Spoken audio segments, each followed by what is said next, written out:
2012 was something to say the least. In NASCAR, there were plenty of on-track stories to remember from that year.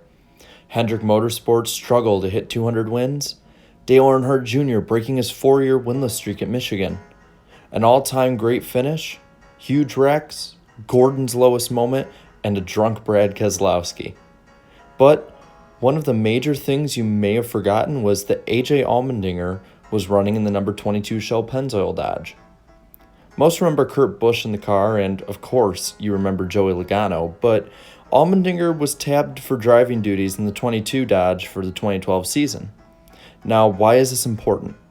Allmendinger wasn't a factor at all except for Martinsville, and going into the summer Daytona race, he was 23rd in points. The reason that Allmendinger matters so much to the 2012 season and beyond came on July 7th, 2012. That would be the night of the 2012 Coke Zero 400.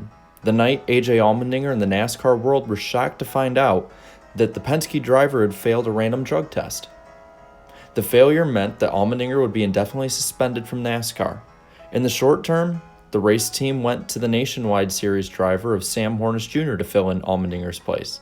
But the long term was a much different story. Silly season had already been underway, and there were a few names.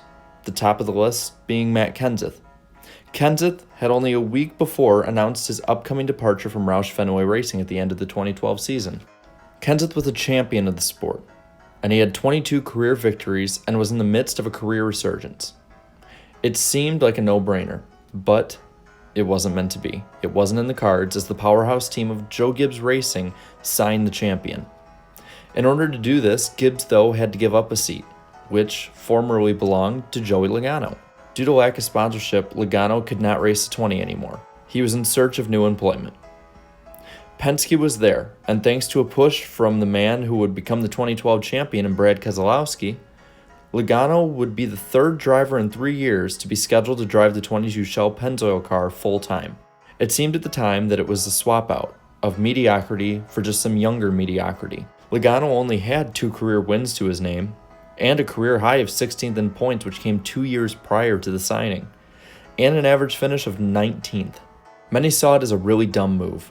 So, as 2012 ended and silly season swaps went into full effect, AJ Allmendinger would be reinstated into the sport, and would run a partial schedule in the 2013 season, splitting time between Phoenix Racing and JTG Dougherty Racing.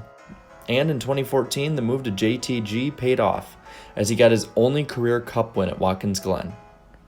Matt Kenseth scored 7 wins and a second-place points finish in the 2013 season, and would accumulate a total of 15 wins at Gibbs before leaving in 2017.